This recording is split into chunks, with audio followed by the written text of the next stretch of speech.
each of the partners, the corporate sector, the government, non-profits, each have, strengths that can, if used in collaboration, can actively contribute to social impact.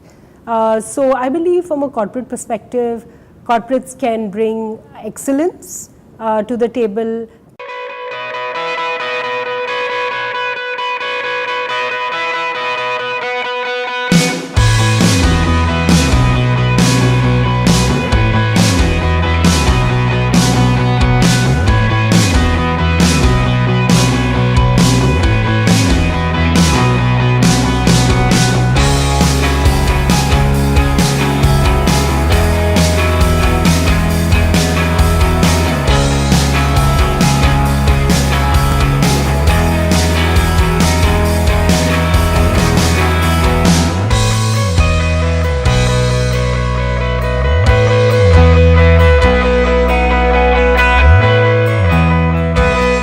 CSR law has indeed helped, the corporate sector plow in their energies, their resources, their capital into the social or the development sector.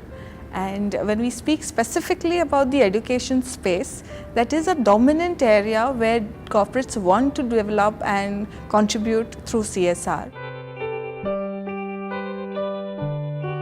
Grant funding should be used really to fund and test innovation, and then models can be built to take innovation to scale. There's a lot that value that corporates can add, especially when it comes to capacity building, teacher training, curriculum building, convening experts to add value to the education sector, documentation and research on best practices and learning that the whole industry can gain from. Should be the focus of corporates. We've seen how different teacher practices in the schools, led by and coached by the school principals, have led to larger and better student outcomes for the children, of course. There are a few organizations that are supporting this work, and we need more and more corporates and foundations to start looking at leadership in schools, whether with teachers or school principals or even with district administrators, to actually not just transform but really evolve this whole school system.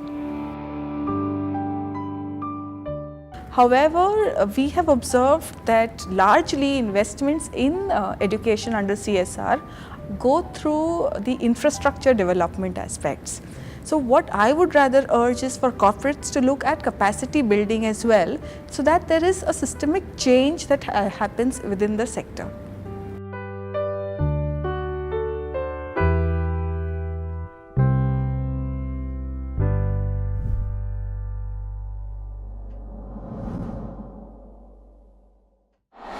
If you look at the overall education policy and the frameworks, the goal of education is not just employability.